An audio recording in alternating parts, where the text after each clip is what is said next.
أنا عاوز 15 دقيقة فقط، 15 أو 15 دقيقة من وقتك يوميا، وإن شاء الله هتحفظ القرآن كاملا. أنا بقول لك إيه؟ كاملا. طب معلش، قبل ما أقول لك كيف تحفظ القرآن اسمع مع القصة دي. عندنا في بلدنا في قريتنا المتواضعة جاء مجموعة من الأخوات في مسجد النساء، وقالوا عايزين نجمع الحريم الكبار، النساء العواجيز اللي عندها 50 سنة و60 سنة لا تقرأ ولا تكتب، نحفظهن قل أعوذ برب الفلق، قل أعوذ برب الناس، يعني بعض السور لكي تصحح بها صلاته. نحفظهن الفاتحة الأول، وبعدين نحفظهم المعوذات، وبعد قصار الصور ونحفظهم التشهد وكذا. فبدأ الحريم يأتين والأخت تقرأ، هم يرددوا وراء الفاتحة لحد ما حفظنا الفاتحة جيدا، وبعدين حفظنا المعوذات، وبعدين حفظنا التشهد، وبدأ يحفظنا قصار الصور بالترديد أو بالترداد. وتروح في البيت تجيب شريط الحصري المصحف المعلم تضعه في المسجل، والست هو يقرأ وهي تردد وراه.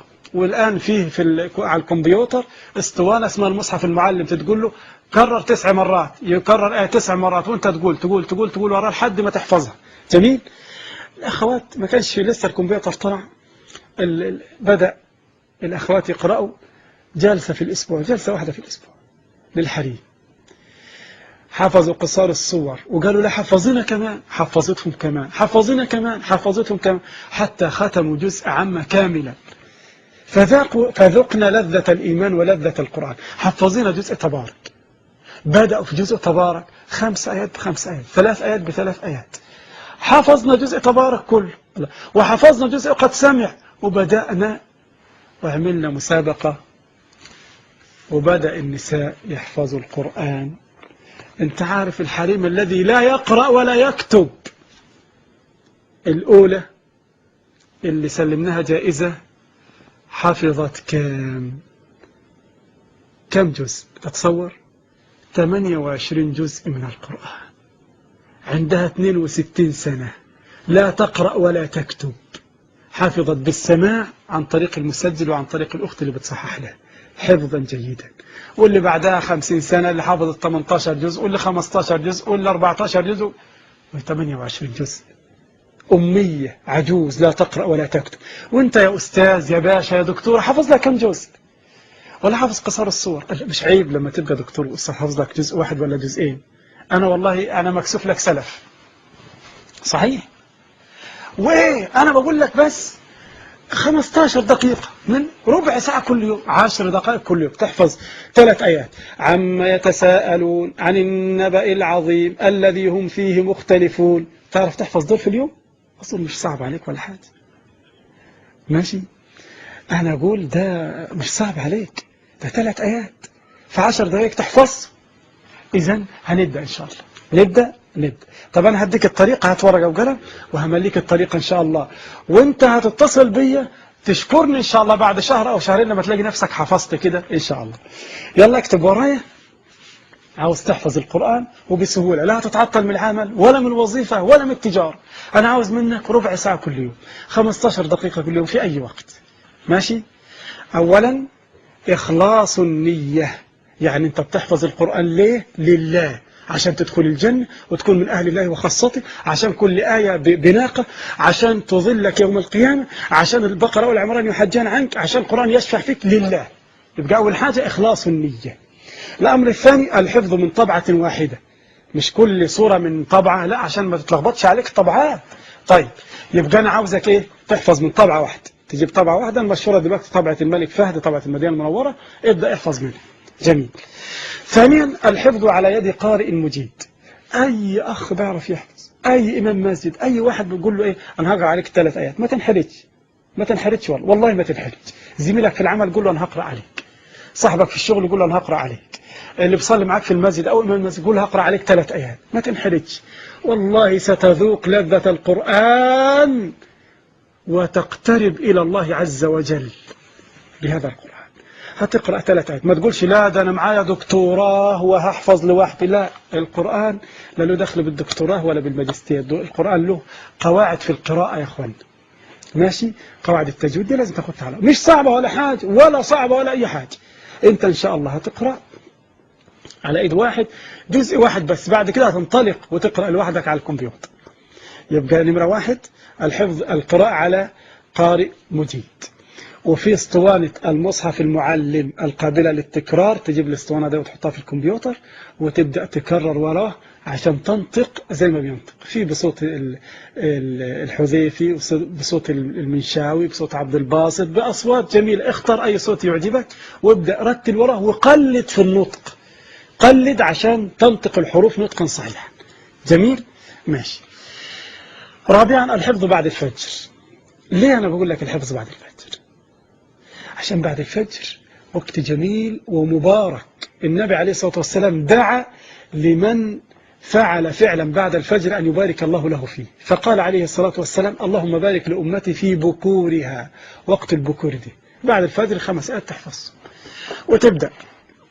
خامسا تقليل المحفوظ. تقليل المحفوظ يعني ما تقولش هحفظ ربع كل يوم، هحفظ ربعين، لا، يبقى الشيطان اللي بيقول لك احفظ ربع وربعين عشان بعد ما تحفظ جزئين 3 تلاقي نفسك نسيت الأولاني. لا لا لا، قليل دائم خير من كثير منقطع. ماشي يا شباب؟ تمام، جميل. أنا كاتب عندك تحفظ تقليل المحفوظ وتكرره 5 مرات في الصلوات. خليك هتحفظ 3 آيات في اليوم. جميل؟ تصلي بهم الضحى والصبح وسنة الصبح والظهر وسنة الظهر والعصر وسنة العصر والمغرب وسنة المغرب والعشاء وسنة العشاء. أظن مش هتنساهم بقى، ده 3 آيات. تمام؟ اليوم اللي بعده تجيب 3 آيات تانيين برضه تحفظهم وتكررهم في الصلوات. الحفظ في 7 دقائق وهتكررهم في الصلاة، مش هتخسر حاجة. وانت رايح المسجد تقراهم، وانت راجع تحفظ سمعهم لنفسك، وانت رايح يبقى انت بتروح المسجد 5 مرات هتسمعهم 10 مرات. أظن ثبتوا تمام. يوم الجمعة هتراجع لنفسك اللي حفظته في الأسبوع، بس خلي بالك انت حفظت يوم السبت، انا النهارده الأربع، هنبدأ من بكرة إن شاء الله الخميس. طيب هتحفظ يوم الخميس 3 آيات. جميل؟ وتصلي بهم الصلوات ال5. يوم الجمعة هتحفظ 5 آيات، هتحفظ 3 آيات تاني، عفوا 3 آيات يوم الخميس و3 آيات يوم الجمعة، وتسمع ال6 آيات مع بعض. يوم السبت تسمع ال9 آيات، يوم الأحد تسمع اللي بعده. خدت بالك؟ 12 آية، وهكذا كل يوم 3 آيات. وما تنساش الماضي تجيبه معاك وتحاول تصلي به كثيرا. بعد العشاء تصلي 2 ركعتين باللي انت حفظهم. ماشي؟ طب جرب أسبوع كده، جرب أسبوع بقى اتصل علي اديني النتيجة إن شاء الله. إن شاء الله. مراجعة الماضي وتصلي بهم 2 ركعتين بعد العشاء. ثامنا إذا أنعم الله عليك بحفظ جزء كامل من كتاب الله تتوقف أسبوعا كاملا. حفظت جزء عامة؟ قف، ما تحفظش جديد. أسبوع كامل كل يوم تسمع جزء عامة مرتين لحد ما يثبت تمام. اسمع كلامي كويس، الشيطان هيقول لك يا حفظت جزء عامة، يلا بسرعة عشان تلحق جزء تبارك وقد سمع لا لا لا، بالراحة على مهل، حب خطوة. طب ما انت قاعد بقالك 10 سنين ما حفظتش حاجة، بالراحة معي. طيب يبقى هتظل أسبوعا كاملا تراجع الجزء ده. ماشي؟ إذا أكرمك الله عز وجل بحفظ جزء يبقى أنت كل يوم هتحفظ 3 آيات وتراجع ربع من الماضي. 3 آيات وربع من الماضي، 3 آيات وربع من الماضي. ماشي؟ جميل، خليك معايا كويس.